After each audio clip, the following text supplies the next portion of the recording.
प्रकृति के अनुरूप ही उसको फल मिला करता है।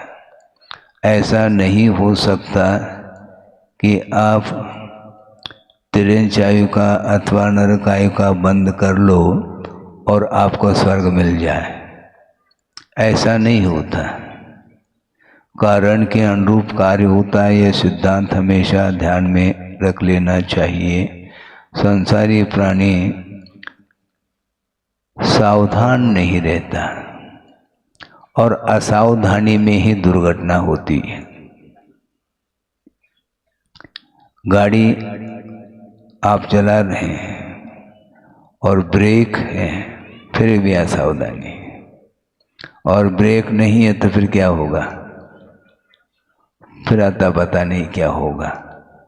तो इसलिए हमें प्रति समय अलर्ट रहना चाहिए। इसी को अप्रमत्त अवस्था बोलते हैं। अप्रमत्त का अर्थ हुआ गुणस्थान की अपेक्षा से नहीं। सारे जो भी हम कार्य करते हैं उस समय हम सावधानी रखते हैं और रखना चाहिए। और आप लोग बहुत सावधान रखते हैं अपनी रक्षा की अपेक्षा। दूसरे जीवों की रक्षा की अपेक्षा से आप सावधान नहीं रहते। अपने आप की रक्षा की अपेक्षा से तो हमेशा आप अलर्ट रहते हैं। आप मान लो रात में जा रहे हैं तो हाथ में टॉर्च ले रखा है। जीवों को बचाने की अपेक्षा से नहीं। कोई ऐसे जीव जंतु हमारे पैर के नीचे आ जाए और काट जाए तो क्या होगा? बिच्छू है, सर्प है, आदि जो जहरीले जो जीव हैं उनसे बचने की अपेक्षा से आप प्रकाश का प्रयोग करते हैं। जबकि श्रमण लोग भी प्रकाश में चलते हैं किंतु सनलाइट में चलते हैं। ध्यान रखो, वो मूनलाइट में नहीं चल सकते हैं, न ट्यूबलाइट में। वो बिल्कुल सूर्य उदय होने के पश्चात वो चलते हैं, गमन करते हैं। ईर्या समिति के अनुरूप उनकी प्रवृत्ति चलती है। और आप बैठते हैं तो रुमाल के द्वारा जमीन को साफ करते हैं ताकि कपड़े गंदे ना हों। तो सारी क्रियाएं आप कर रहे हैं लेकिन उद्देश्य भिन्न है। और श्रमण लोग भी उठते हैं बैठते हैं किंतु संयमोपकरण का उपयोग करके जीवों की विराधना अपने निमित्त से अपनी चेष्टा से न हो इसको ध्यान में रखते हैं। इसलिए श्रमण लोग प्रवृत्ति करते समय भी वह स्वाध्याय ही कर रहे हैं। ये नहीं समझना चाहिए कि ग्रंथ खोल करके जब पढ़ रहे हैं उस समय स्वाध्याय कर रहे हैं। वो तो है ही, किंतु उनकी जितने भी प्रवृत्ति बोलने की अपेक्षा, चलने की अपेक्षा से और अपने उपकरणों को रखना, उठाना आदि जो कुछ भी क्रियाएं होती हैं शरीराश्रित, उनको संपन्न करने के पीछे हमेशा सावधानी रखते हैं, जिसके माध्यम से अहिंसा व्रत का पालन होता है। तो अहिंसा व्रत की रक्षा करने के लिए हमेशा सावधान वो रहते हैं, किंतु गृहस्थ के जीवन में ये नहीं होता। बाकी क्रियाएं हो रही हैं। आप भोजन भी कर रहे हैं तो मेडिकल टेस्ट, ऐसा न हो कि हमारे आरोग्य के लिए कोई घातक वस्तु सेवन करने में न आए, ये ध्यान रखते हैं। किंतु आरोग्य की ओर दृष्टि रखना ही मात्र धर्म नहीं है, आरोग्य की रक्षा की ओर भी ध्यान रखना चाहिए, अलग विषय है। क्योंकि धर्म की उपासना के लिए यह सर्वप्रथम शरीर ही एक कारण होता है। शरीर माध्यम खलु धर्म साधनम कहा, वस्तुतः धर्म के लिए कोई साधनभूत वस्तु है तो वह ये शरीर है। इसलिए धर्म के अनुपालन करने के लिए शरीर को ध्यान जाना ये ठीक है, क्योंकि उद्देश्य गलत नहीं है। किंतु संसारी प्राणी सारे कार्य करता है, सावधानी के साथ भी कर सकता है, किंतु वह हमसे पृथकभूत जितने भी जीव हैं उनकी रक्षा को ध्यान में रखते हुए नहीं करता है। इसी का नाम स्वार्थ परायणता है। अपनी भी रक्षा करो, जीवो, किंतु जीने दो। इसको क्यों भूल रहे हो? आप तो जी रहे हैं, ठीक है, रात दिन जी रहे हैं आप, हैं?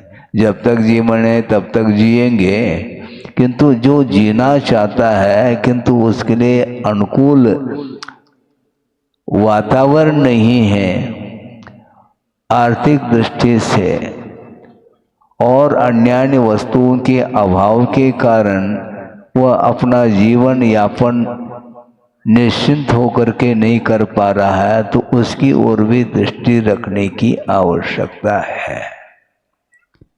बिल्कुल ठीक है। जिस प्रकार आप अपने परिवार के पालन पोषण करने के लिए कर्तव्य का अनुपालन करते हैं, दायित्व का वहन करते हैं, उसी प्रकार अड़ोस पड़ोस के जितने भी लोग हैं उनमें उनके जीवन में क्या परिस्थिति आ रही उस ओर ध्यान देना चाहिए और अपनी योग्यता के अनुरूप परोपकार करने का भाव रखना चाहिए। उसके माध्यम से पुण्य का संचय होता है। पुण्य का संचय होता है तो वह फल भी मिलेगा, वैभव भी मिलेगा, भोग्य सामग्री जिसको संपदा बोलते हैं वो मिलेगी संपदा, किंतु उस संपदा का उपयोग नहीं करना, क्योंकि वो संपदा का उपभोग करते हैं तो राग के साथ उपभोग करने वाली उपयोग में वह वस्तु आती है, उसके कारण पुनः बंध प्रारंभ होता है। कर्म बंध जो होता है वह वस्तु को देखने मात्र से बंद नहीं होता है, किंतु उसके प्रति जो राग भाव है वही बंध के लिए कारण है। महाराज हम कैसे बचें संसार से? तो संसार से आप उबे हैं क्या? नहीं, डूब गए महाराज, लेकिन अब क्या छोड़ नहीं सकते हैं, कोई बाधा नहीं, लेकिन संसार से बचना चाहो तो राग को कम करना आपको पड़ेगा। राग जब तक कम नहीं होगा अनुपात से, तब तक वह भयानक स्थिति रहती है संसारी प्राणी की। तो एक कल की बात मैं रखना चाहता हूँ। एक बात रह गई थी। एक व्यक्ति ने कहा कि महाराज हमें ऐसा आशीर्वाद दे दो हमें स्वर्ग ना मिले। हमने सोचा कि ये पहला ग्राहक है ये, जो स्वर्ग को भी नहीं चाह रहा है। तो हमने पूछा क्यों आप स्वर्ग क्यों नहीं चाहते? महाराज वहां पर जाएंगे तो भटक जाएंगे वहां पर। बिल्कुल ठीक है। आगम में ये लिखा है कि एक देव के पीछे मिनिमम 32 देवांगनाएं मिलती हैं। हाँ, और वहां जाए मिनिमम 32 है और मैक्सिमम तो करोड़ों की संख्या में है। तो और इसके उपरांत विक्रिया के माध्यम से संख्या और बढ़ती चली जाती है। तो वहां पर जाकर के उस विलासता में महाराज हम भटक जाएंगे तो हम कहाँ जाएंगे? पुनः हमें मनुष्य पर्याय मिलेगी क्या? नहीं मिलेगी, क्योंकि राग पूर्वक उसका उपभोग होगा तो मेरा पतन निश्चित है। इसलिए हम भगवान से प्रार्थना करते हैं और आपके सामने भी भावना रखते हैं कि महाराज हमारे लिए ऐसा आशीर्वाद दे दो हम स्वर्ग का पिंड छूट जाए। किंतु आचार्य कहते हैं ये ध्यान रखो, जो संयम को अंगीकार करता है उसको एकांत रूप से पुण्य का ही संचय होता है, और पुण्य का संचय होता है तो फल तो मिलेगा। फल मिलने के उपरांत उसको ग्रहण करने का भाव नहीं रखना, यह संयम माना जाता है। आसक्ति को कम करिए।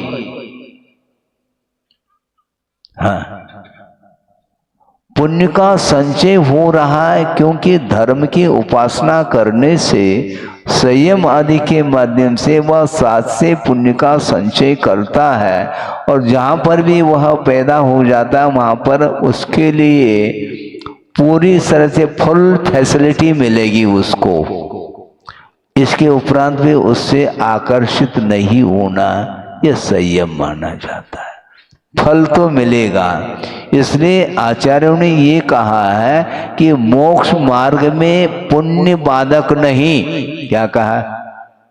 मोक्ष मार्ग में पुण्य बाधक नहीं, किंतु पुण्य का जो फल है वह बाधक है। हाँ, महाराज इसका क्या फल मिलेगा? तुम्हारी दृष्टि तो फल की ओर है, आराधना की ओर थोड़ी तो तुम्हारी दृष्टि है।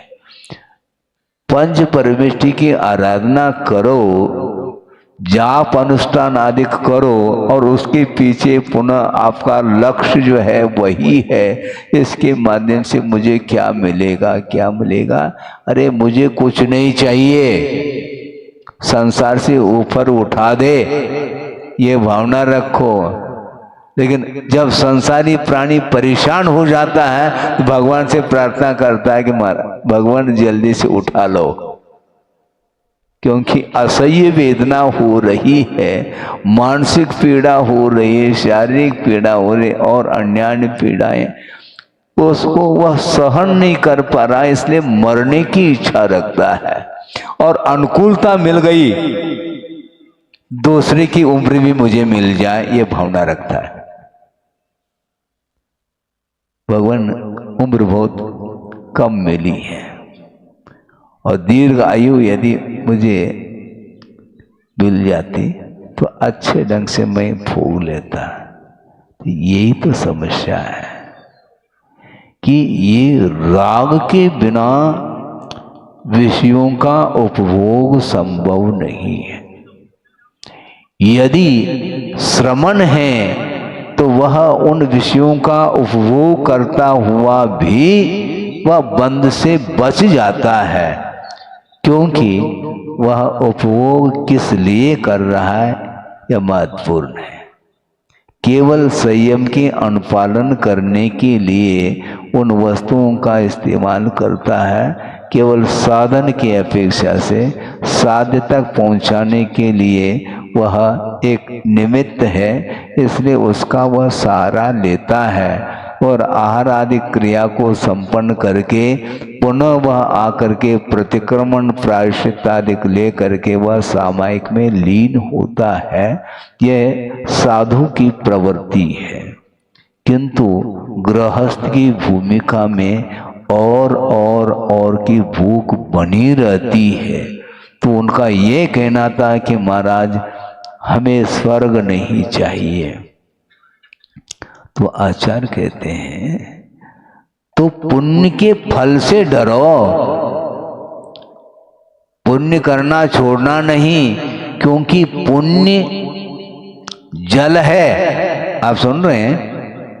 पुण्य जल है और पाप मल है, और मल को यदि धोना है तो पुण्य रूपी जल के माध्यम से ही पाप रूपी मल को धोया जा सकता है।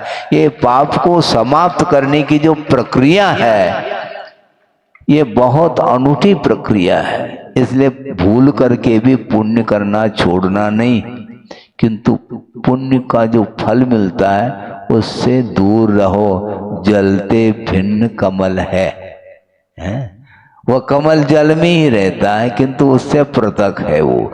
उसी प्रकार आपके पास संपदा है किंतु उससे चिपकना नहीं, उसका सदुपयोग करो। फिर वह बढ़ेगा। बड़े इस भावना के साथ नहीं, किंतु आप उदारता के साथ धार्मिक क्षेत्र में आप उसका सदुपयोग करते हैं, एक दूसरे के उपकार की दृष्टि से उस वित्त का आप उपयोग करते हैं, तो निश्चित रूप से, क्योंकि वित्त का जो उपार्जन होता है उसमें पाप होता है और उसको धोना है। तो धोना है तो कैसे धोएंगे? उपयोग, सदुपयोग करो। यदि सदुपयोग नहीं करेंगे तो वो अर्जित जो भी धन है वह सारा सारा वैश्विक क्षेत्र में ही वो उपयोग में आएगा, विषयों में ही वह लग जाएगा। पानी के समान वह उस धन को बहाता है संसारी प्राणी। और धार्मिक क्षेत्र में कुछ मान लो दान आदि करना है तो उसमें उसको पसीना आता है पौष के महीने में। समस्या ये हो रही है? बहुत कठिन काम है ये। धार्मिक क्षेत्र में व्यय करने में आपको पसीना क्यों? और मान लो कन्या का संबंध करना है, उसमें करोड़ों रुपए वह बहा सकता है। बात है कि नहीं? इसको राग के क्षेत्र में वह अनाप शनाप पैसा खर्च करता है, किंतु धर्म के प्रति रुचि नहीं।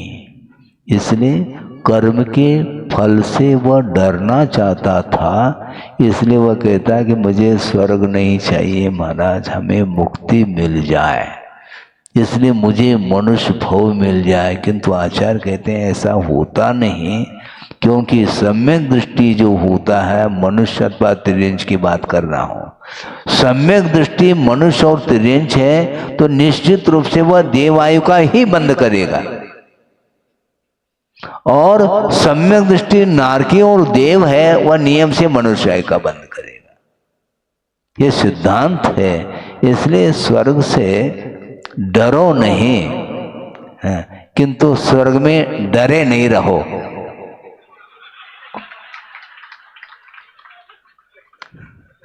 स्वर्ग से डरना नहीं, किंतु उसमें डले रहोगे तो फिर देख लेना फिर, क्योंकि ये बड़ी विचित्र परिणति है संसारी प्राणी की, कि वह पहले अथवा दूसरे स्वर्ग से वह मर करके एक इंद्रिय पर्याय को भी प्राप्त कर सकता है, करता है। ऐसा क्यों होता है? आसक्ति के साथ वह भोग कर रहा है, इसलिए वह एक इंद्रिय का बंद करता है। कहाँ तो देव पर्याय है, वहां पर शारीरिक कोई भी रतिवर भी दुख नहीं, किंतु वह जो विलासता है वह एक दिन छूटेगा, वह विलासता छूटेगी। और मिथ्या दृष्टि जो होता है, ये अवसान होने के पहले 6 महीने पहले जब माला मुरझाती है तो वह आर ध्यान में डूबा हुआ रहता है। अरे ये सागरों में आयु तक हमने इसको उसको भोगा है, अब ये छूट रहा है और कहाँ पर जाऊंगा? अवधि ज्ञान के द्वारा मान लो वह अगली पर्याय सामने देखने को मिल रही है, अरे वहां पर जाना है मुझे, अति संक्लेश भाव ये होता चला जाता है। तो बस एक इंद्रिय पर्याय को प्राप्त करता है। तो स्वर्ग के द्वारा एक इंद्रिय पर्याय हमें मिल रही है ऐसा नहीं, किंतु वो परिणाम हमारे निकृष्ट हो गए, संक्लेशित परिणाम हो गए, उसका परिणाम ये है। इसलिए स्वर्ग से डरो नहीं, किंतु स्वर्ग में डरे नहीं रहो, सावधान रहो, जल्दी से छूट जाए। और कब हमें मनुष्य पर्याय प्राप्त हो और कब हमें रत्नत्रय को प्राप्त करूं, इस सुराख में रहता है, वो सम्यक दृष्टि माना जाता है। नर काया को सुरपति तर से सो दुर्लभ प्राणी। और यहाँ पर नर क्या सोच रहा है, सुर काया को नरपति तर से, ये ठीक नहीं। सागरूपम आयु तक वह उस पंचेंद्रिय के विषयों का उपभोग करता हुआ भी वह तृप्ति का अनुभव नहीं कर सकता। इसी को बोलते हैं विषयजन्य जो सुख है वह कभी भी तृप्तिजनक नहीं हो सकता। इसलिए पुण्य से नहीं डरो, पुण्य का जो फल है उसको नहीं। जैसे श्रमण लोग आपके यहाँ आ जाते हैं, प्रदान करके ले जाते हैं, जब थाली दिखाते हैं, ये उठाओ, ये उठाओ, ये उठाओ, उसको दुख होता है दाता को, महाराज आप सभी उठा रहे हैं। तो हमने दूसरे दिन सोचा भैया उसको दुख नहीं होना चाहिए, रखे रहे। हमने उठाया नहीं लेकिन लिया नहीं। तो उसने कहा महाराज आपने उठाया नहीं था, हमने रखा कब था? थाली में तुमने तो रखा है, हमने ना रखा है ना उठाया है। हाँ, संयम के अनुकूल हमें जितना आवश्यक है उतना लेकर के हम आ जाते हैं, आपके अनुरूप नहीं चलेंगे हम हैं। हम अपने अनुरूप चलते हैं। यहाँ तक कि गुरुदेव ने एक बहुत अच्छी बात ये कही थी कि वस्तुतः आप लोग जो दाता हैं औपचारिक है, वस्तुतः दाता तो श्रमण है। ये कैसी बात महाराज? श्रमण जो है वह शरीर के लिए दे रहा है, देने वाले हम हैं, तो शरीर के लिए हम दे रहे हैं, तो आगम के अनुरूप हम देते हैं, इसलिए हम दाता है। ऐसा नहीं कि आपके अनुरूप हम जो है ना करके आ जाएं, संभव नहीं। जबकि दाता के पास एक गुण है, अलौल्य गुण होता है, जो कुछ भी बनाया है उसके प्रति उसकी स्वयं की कोई लालसा नहीं। ले महाराज, आप तो लेते ही नहीं, ले पूरा देने के लिए तैयार है, लेकिन पात्र पूरा ले संभव नहीं। हमारे पास भी अलौल्य गुण है, हम उतना ही लेंगे, हिसाब से लेंगे, बेहिसाब नहीं। तुम बेहिसाब दे सकते हैं, देओ, कोई बाधा नहीं। क्योंकि वस्तुतः दोनों में पुण्य का संचय होना चाहिए। पात्र के लिए भी पुण्य का संचय होता है, तो वह उसके प्रति यदि आसक्ति नहीं रखता है आहार के प्रति, तो वह पुण्य का संचय कर रहा है। और दाता यदि उस सामग्री के प्रति आसक्ति नहीं रखता है और उदारता के साथ वह दे रहा है, तो पुण्य का संचय करता है। तो आप तो प्रॉफिट में हो और हम घाटे में लग रह जाए, ऐसा संभव नहीं। बिल्कुल समानांतर से चलो। यानी पात्र के लिए भी पुण्य का संचय होना चाहिए, तो दाता के लिए भी। दाता भी दे करके पाप कर्म का क्षय कर लेता है, पाप कर्म की निर्जना कर लेता है, और श्रमण नहीं ले करके पाप कर्म की निर्जना करता है।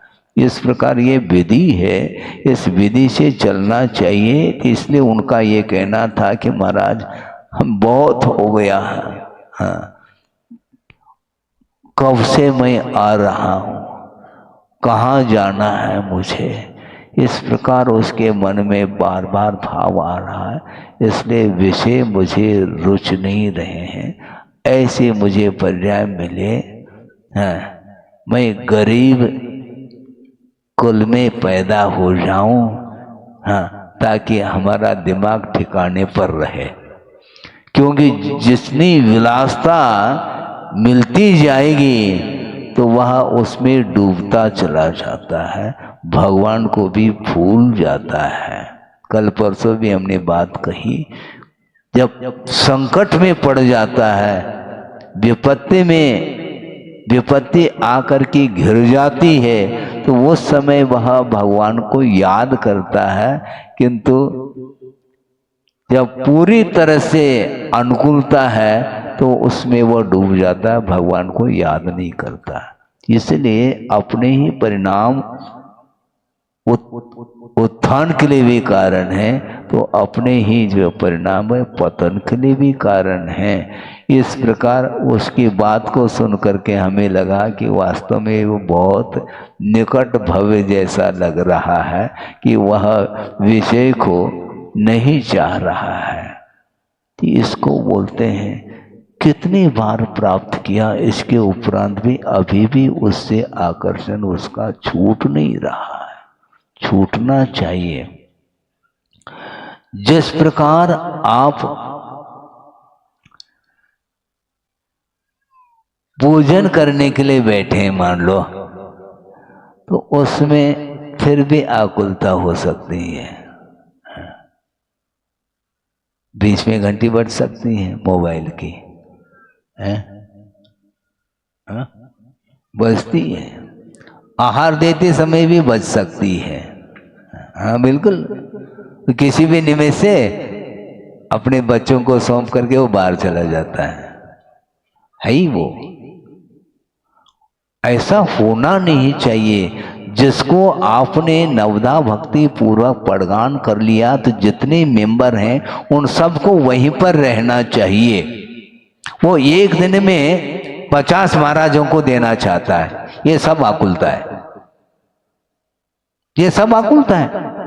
एक ग्रास दे दिया चले गए, एक ग्रास दे दिया, ये विधि ही नहीं, द्रव्य स्वयं का होना चाहिए। और नवदा भक्ति पूर्वक आकुलता रहित होकर के आप आहार कराओ, फिर बाद में अन्य कार्य करो। एक कार्य को पूर्ण किए बिना दूसरा कार्य नहीं करना चाहिए। मैं बार बार इस विषय को रखा है, पुनः आपके सामने वह रखना चाहता हूं। वो ये है कि मान लो आप पूजन के लिए बैठे हैं, ठीक है, भगवान के चरणों में, उस समय यदि श्रमण भी मान लो भगवान की वंदना करने के लिए आता है, तो वह उसका कर्तव्य वह अपने पूजन को न छोड़े। सुन रहे हैं आप? महाराज फिर अभिनय हो जाएगा। हाँ ठीक है, श्रमण का विनय कर लो, भगवान का विनय हो जाएगा, क्या करना चाहो। इसलिए ये विकल्प नहीं करते कभी भी। अभिषेक कर रहे हैं, पूजन कर रहे हैं, स्वाध्याय आदि कर रहे हैं, तो उस समय मान लो श्रमण भी यदि मान लो भगवान की वंदना और स्तुति करने के लिए आता है, तो उसको उठ करके खड़े होना और उनके लिए भी एक अर्घ देना कोई भी आवश्यकता नहीं। हाँ बिल्कुल, ये अविनय नहीं है। वस्तुतः विनय कब किया जाता है, विनय की प्रक्रिया क्या है, इसको सोचो। जैसे मान लो पड़गान करके आप ले जा रहे हैं, भगवान महाराज के पीछे तुम चलोगे, महाराज कहाँ जाएंगे उनको मालूम थोड़ी है। तो महाराज भगवान के आगे, महाराज के आगे चलेंगे तो अभिनय हो जाएगा, ऐसा थोड़ी होता है अभिनय। अब विनीत भाव के साथ आइए महाराज, आइए महाराज, ऐसे कहते चले जा रहे हैं। क्योंकि आप कहाँ जाएंगे, किधर मुड़ेंगे, मुझे थोड़ी ज्ञात है। चौके में प्रवेश कराने के बाद भी हमें मालूम नहीं कि किस ओर मुड़ना है, इसलिए आपको आगे ही होना पड़ेगा।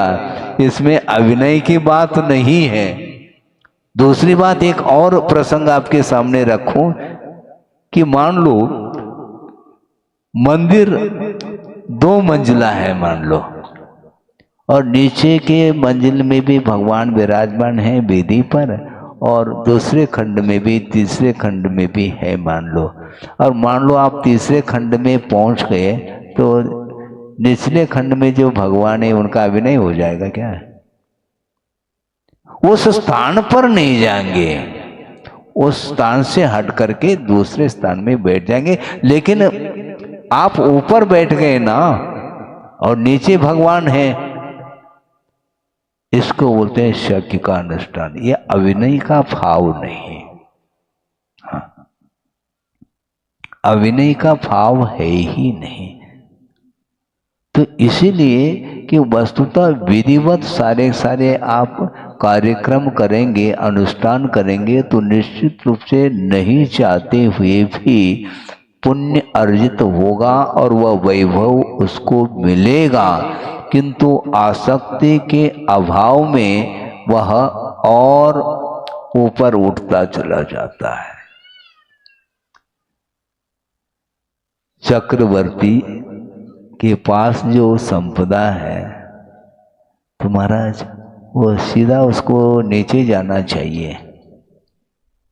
नीचे मतलब समझ गए ना, वो उसको अधोगति का पात्र बनना चाहिए उसको, ऐसा नहीं होता है। महाराज कहा है ना, क्या कहा है तत्वार्थ सूत्र में, महाराज आप पढ़ते नहीं ऐसा लगता है। क्या लिखा है? बहुआरंभ परिग्रहत्वम नारकस्यायुषः, बहुत आरंभ और बहुत परिग्रह संचय करने वाला वह नरकाय का बंद करता है। तो चक्रवर्ती के पास जो संपदा है वह संपदा किसी के पास नहीं है, इसलिए उसको नरक ही जाना चाहिए, ऐसा नहीं, क्योंकि उसने कमाया नहीं है। ध्यान रखो, पूर्व भव में जो उसने रत्नत्रय की आराधना की है, धर्म की उपासना की है, निरपेक्ष भाव के साथ परिचय उपसर्ग आ जाए तो भी वह अपने रत्नत्रय को नहीं छोड़ता और मोक्ष की प्राप्ति के लिए, कर्म निर्जना के लिए, कर्म क्षय के लिए उसने धर्म की आराधना की है, फलस्वरूप यह पद मिला है। ऐसा थोड़ी मुझे मिल जाए तो मिल जाए, ऐसा नहीं होता है। इसलिए उसको ये वैभव मिला है। और यहाँ तक कि आचार्य कहते हैं जो 7 से पुण्य है वो उपभोग करने के उपरांत भी पुण्य क्षीण नहीं होता। रत्नत्रय की उपासना करने से उसको वहां इंद्र पद मिला और सागरोपम आयु तक उसका उपभोग किया है, और इसके उपरांत भी उसका पुण्य क्षीण नहीं हुआ। यहां आकर के चक्रवर्ती अथवा तीर्थंकर पद प्राप्त हो रहा है। हमें भी मिल जाए, ये मांग करने वाले को कुछ नहीं मिलना है। ये मांगने की जो आदत है इसको छोड़ो। मांगते क्यों? मांगने वाला भिखारी माना जाता है। ये जो मांग रहा उसको भिखारी, और इनडायरेक्ट मांग है। कोई डायरेक्ट मांग रहा है मुझे कुछ मिल जाए, दीनहीन होकर के, और आपकी मांग अलग होती है। आप दिमाग का उपयोग करते हैं, उसके पास वो है नहीं, तो मांगो क्यों? मांगने से गुरुदेव का ये कहना था कि विश्वास में कमी आती है। धर्म के ऊपर विश्वास रखो, नहीं चाहते हुए भी वह संपदा मिलेगी।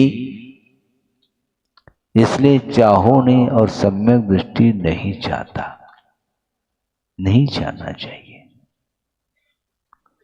बात बात पर वह आदत।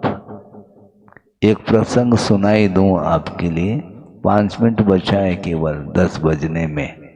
आज सही, कल जो है ना 20 मिनट का अंतर आया था, हमने आज भूल नहीं करेंगे हम। हाँ, इसलिए 5 मिनट में वह प्रसंग आपके सामने सुना रहा हूं कि मांगने की आदत छूटती नहीं। एक भिखारी है, सुनो, एक भिखारी है, वो द्वार द्वार जा रहा है और दीनहीन होकर के मांग रहा है। और मांगने के उपरांत हुआ क्या, एक दिन उसके लिए दे दिया। क्या दे दिया? उदारता के साथ दे दिया 100 रुपए। अब 100 रुपए दे दें तो अच्छी बात है। फिर वह मांगने के लिए जा रहा है और आदत है उसकी, पुरुषार्थ, अर्थ पुरुषार्थ करने की आदत है ही नहीं। मांग रहा है। तो किसी ने कहा कि भैया तुम मांग क्यों रहे हो, इतना तुम्हारे पास पैसा मिला है तो इसके माध्यम से तुम पुरुषार्थ करो ना, आदत नहीं है ना। तो उसने क्या कहा, एक व्यक्ति ने भिखारी को, तुम्हारे पास 100 रुपए का नोट है, ठीक है, तुम यदि मान लो इसमें लॉटरी टिकट खरीदते हो और उसमें यदि मान लो तुम्हें लॉटरी में कार मिल जाए तो तुम क्या करोगे, कार में बैठ करके भीख मांगूंगा।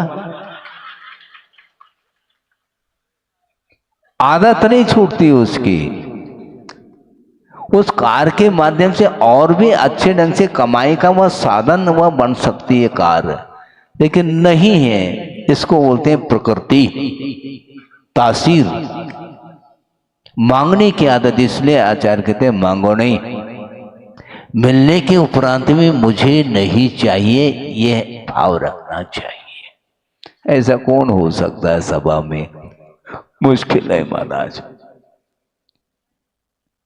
मुश्किल है। आप अर्थ पुरुषार्थ करो, कोई दिक्कत नहीं है। व्यवसाय के समय पर व्यवसाय और धर्म के समय पर प्योर धर्म करना चाहिए, उसमें मिलावट नहीं। आदत है ना, बनिया है मिलावट। हाँ, यहां तक कहा था गुरुदेव ने एक बार, ये पंचम काल में जो है ना हर चीज में मिलावट है। आज यहां तक कि शुद्ध जहर भी नहीं मिल सकता, उसमें भी मिलावट है। सोचो है कि नहीं, वो है ही ऐसा है, जमाना ही मिलावट का है। ठीक नहीं, धर्म के समय पर धर्म करो आप, बिल्कुल प्योर। हाँ, मुझे कुछ नहीं चाहिए, क्योंकि भगवान की उपासना करते समय केवल भगवान ही नजर आना चाहिए, अन्य वस्तु नहीं। तब कहीं जाकर के विकास होता है, उन्नति आत्मा की होती है। इसलिए आत्मोन्नति के लिए हमारे लिए जो विषय बाधक है, इस प्रकार श्रद्धान का विषय बनाना चाहिए, क्योंकि पंचेंद्र के विषयों से उत्पन्न होने वाला जो सुख है वो सुख नहीं, सुखाभास है। वो सुख का आभास मात्र हो रहा है, वस्तुतः सुख नहीं। सुख है क्या? यदि सुख है मान लो, ठीक है, कोई बात नहीं। एक लड्डू खा लिया आपने, जो सुख मिला, 2 खा लो दुगना, 3 खा लो तिगुना, 10 खा लो 10 गुना। इंद्रिय सुख मिलता है ना, नहीं मिलेगा वो, ये ध्यान रखो। जहर का काम करेगा वो। इसलिए ये सुख नहीं, बल्कि एक प्रकार से वेदना का प्रतिकार मात्र है, सुख नहीं। जो भूख लगी है, जो वेदना हो रही है, उसको दूर करने के लिए एकमात्र वह निमित्त है, उसके माध्यम से सुख मिलना ही नहीं। घंटे 2 घंटे के बाद पुनः खाली हो गया, पुनः खाओ, ये चलेगा ये। इसीलिए इसकी इच्छा नहीं होनी चाहिए। आत्मिक सुख को प्राप्त करने के लिए वस्तु का क्या स्वरूप है, उसको ध्यान देंगे तो निश्चित रूप से पर वस्तु के प्रति जो विपरीत धारणाएं बनी हुई हैं वह दूर हो सकती हैं। इसलिए उस व्यक्ति ने कहा कि महाराज हमें गरीब कुल में हम पैदा हो जाएं, ताकि कम से कम धर्म की उपासना कर सकें, क्योंकि संपन्नता हमें मिलेगी तो भगवान को भी भूल सकते हैं। इसलिए भव भव में भगवान भूलने में न आए, इस प्रकार का उसका भाव था। उस समय कल रखना था, समय हो चुका था तो आज रख लिया। तो वस्तुतः ये जो पर्याय मिली है आप लोगों के लिए, ये धर्म की उपासना करने के लिए ये योग्य पर्याय है। वस्तुतः मुक्ति यदि मिलेगी, किस पर्याय से मिलेगी?